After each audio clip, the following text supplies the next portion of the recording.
MV16 নম্বର ଉତ୍ତମ ବିଶ୍ୱାସ ପିତା ମୁକୁନ୍ଦ ବିଶ୍ୱାସ ନାମକ ବ୍ୟକ୍ତିଙ୍କର ହତ୍ୟା କରିଦେଇଥିବା ଅଭିଯୋଗ ହେଇଛି। ଅଭିଯୋଗ ଆଧାରରେ ପହଞ୍ଚିଥିଲେ ନ୍ୟୁଜ୍ ଓଡ଼ିଆ 30 ଗ୍ରାଉଣ୍ଡ ଜିରୋରେ MV16 ନମ୍ବର MV17 ନମ୍ବର ମଝିରେ ଥିବା କେନ୍ଦୁପତ୍ର ଗୋଡାଉନ୍ ପାଖରେ ତାଙ୍କର ଡେଡ୍ ବଡି ପଡ଼ିଛି। ବ୍ୟାପକ ସଂଖ୍ୟାରେ ଭିଡ଼ ସେଠି ଥିଲେ। କିଛି ସମୟ ପରେ ପୁଲିସ ସେଠି ପହଞ୍ଚିଥିଲେ। ପୁଲିସ ଆସିକରି ତଦନ୍ତ କରୁଥିଲେ।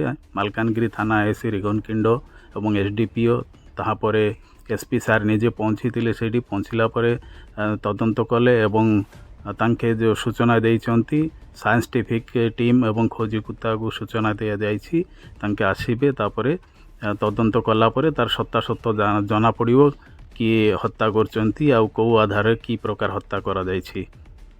ଏବେ ଦେଖିବାକୁ ବାକି ରହିଲା ପୁଲିସ ଟିମ୍ ଯେଉଁ ସାଇଣ୍ଟିଫିକ୍ ଟିମ୍ ଏବଂ ଯେଉଁ ଖୋଜିକୁତା ଆସିଲା ପରେ ତାର ସତ୍ୟାସତ୍ୟ ବାହାରିବ। ତାପରେ ତାର ରେଜଲ୍ଟ ବାହାରିବ କେଉଁ ଆଧାରରେ କେମିତି ହତ୍ୟା କରାଯାଇଛି। 7ଟା 7:30 ବେଳେ ତାକୁ ଖୋଜାଖୋଜି କଲେ ତାଙ୍କ ଘର ଲୋକ। ଖୋଜାଖୋଜି କଲା ପରେ ମିଳୁ ନାହିଁ ବୋଲି ସମସ୍ତଙ୍କୁ ଜଣାଇଲା ପରେ ସମସ୍ତେ ଗାଁ ପିଲା ସମସ୍ତେ ମିଶିକିନା ଖୋଜିଲା ତାକୁ। ଖୋଜିଲା ପରେ ନ ମିଳିବାରୁ ରାତି 12ଟା ପର୍ଯ୍ୟନ୍ତ ଖୋଜାଖୋଜି କଲା ସମସ୍ତେ। ତାକୁ ମିଳି ନାହିଁ ରାତିରେ। ନ ମିଳିବାରୁ ସକାଳେ ଆହୁରି ଆମେ ସମସ୍ତେ ମିଶିକିନା ଖୋଜିବାକୁ ବାହାରିଲୁ। ବାହାରିଲା ପରେ ସବୁ ଜାଗାରେ ଖୋଜାଖୋଜି କଲା। ଆମେ 2 ଲୋକ ଆସିଥିଲେ ଏପଟେ। ଆସିଲା ପରେ ଆମେ ଦେଖିଲୁ ସେଠି ଗାଡ଼ି ଦିଶୁଛି ତାଙ୍କର। ଗାଡ଼ି ଦିଶିଲା ପରେ ଆମେ ଆଉ ଜଣକୁ ଫୋନ କଲି ଯେ ଗାଡ଼ି ତ ଏଠି ଦିଶୁଛି ତାକୁ ଦିଶୁ ନାହିଁ। ତାପରେ ସେ କହିଲେ ନା ଠିକ ଅଛି ଆମେ ବି ଆସୁଛି। ଆସିଲା ପରେ ସେମାନେ ବି ଆସିଥିଲା। ତାପରେ ଆମେ ଯାଇକିନା ଦେଖିଲି ସେ ବନ୍ଧ ଉପରେ ଉଠିକିନା ଦେଖିଲି ଏପଟେ ସେମିତି ଡେଡ୍ ବଡିଟା ପଡ଼ି ଅଛି। ତାପରେ ସମସ୍ତେ ଆମେ 2 ଲୋକ ତ ଦେଖିଲେ। ତାପରେ ପ୍ରତାପ କାକା ବି ଆସିଥିଲା।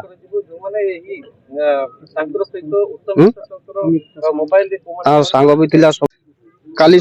କାଲି ସନ୍ଧ୍ୟା 7ଟାରେ ସେମାନେ ଘରରୁ ବାହାରିଲା ପରେ ଆମର ସେ ପିଣ୍ଟୁ ଭାଇ ମରିଯାଇଛି।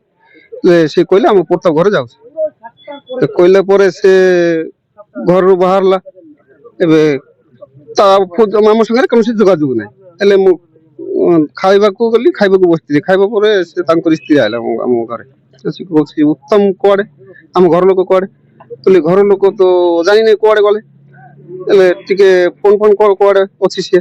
ହେଲେ ଫୋନ ମୁଁ ଆଉ 2-3 ଜାଗାରେ ଫୋନ ଲଗାଇଲି। ହେଲେ ଫୋନରେ ବି ଯୋଗାଯୋଗ କରିପାରିଲିନି। ହେଲେ ଖାଇବା ପରେ ତାଙ୍କ ଘର ସାମନେ ପୁଣି ଗଲି। ଗଲା ପରେ ମୁଁ ସାଙ୍ଗସାଥି ମାନଙ୍କୁ ଡାକିଲି, ଆସ ସମସ୍ତେ ଆସ ଦେଖିବା ଉତ୍ତମକୁ ମିଳିନି, ଉତ୍ତମ କୁଆଡେ ଗଲା। ଏବେ ଫୋନ ଲଗାଇଲା ପରେ ସମସ୍ତେ ଆଇଲେ। ଆସିଲା ପରେ ଆମେ 15 ନମ୍ବର ଯାଇଥିଲୁ। 15 ନମ୍ବର ଗଲା ବେଳେ 15 ନମ୍ବରରୁ ଦେଖିଲି ନାହିଁ। ହେଲେ ପୁଣି ଘରେ ଆଇଲି। ଘରେ ଆଇଲା ପରେ ସେଇଠି ତାଙ୍କ ଘର ସାମନାରେ ଛିଡାଇଲି। ହେଲା ପରେ କୁଆଡେ ଗଲା ଆମର ମନ ମାନୁ ନାହିଁ। କାହିଁକିନା ସେ ପିଲାଟା ଆକ୍ଚୁଆଲି ପିଲା ରାତି 9ଟା 10ଟା ବେଲେ ପରେ ସେ ଆଉ ବାହାରେ ଯାଉନାହିଁ, ଘରେ ରହୁଛନ୍ତି। ହେଲେ ଆମେ କଣ କଲୁ ପୁଣି ପଳେଇ ଆଇଲୁ ଗୋଡାଉନ୍ ଆଡେ। ଚାଲ ସେଠି ଟିକେ ବୁଲାବୁଲି କରିବା, ଦେଖିବା କୁଆଡେ ଅଛି ସେ, ଦେଖିକି ଖୋଜାଖୋଜି କରିବା। ହେଲେ ରାତି 11ଟା ହେଇଥିବ।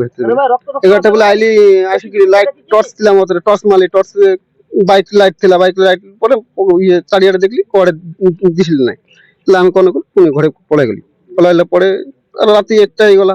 ରାତି ସାରା ଘରେ ଆସିନାହିଁ। ହେଲେ ତା ବାବା ମା କହିଲେ ଯାଇକି ଶୋଇପଡ ଯାଇକିରି।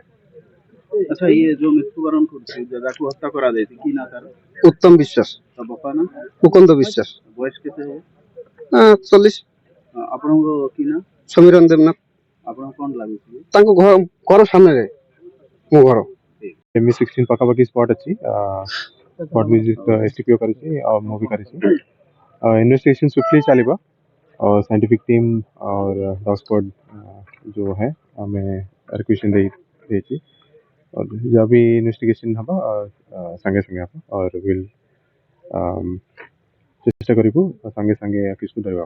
Thank you. Malkangiri MV16 MV17 number ଯେଉଁ କେନ୍ଦୁପତ୍ର ଗୋଡାଉନ୍ ପାଖରୁ ଗୋବିନ୍ଦ ମଣ୍ଡଳଙ୍କ report, news Odia 30। News Odia 30 ଚ୍ୟାନେଲର ନୂଆ ନୂଆ ଅପଡେଟ୍ ଶୀଘ୍ର ଦେଖିବା ପାଇଁ ଚ୍ୟାନେଲଟିକୁ ସବସ୍କ୍ରାଇବ୍, ସେୟାର, ଲାଇକ୍ ଏବଂ କମେଣ୍ଟ କରନ୍ତୁ। ଧନ୍ୟବାଦ।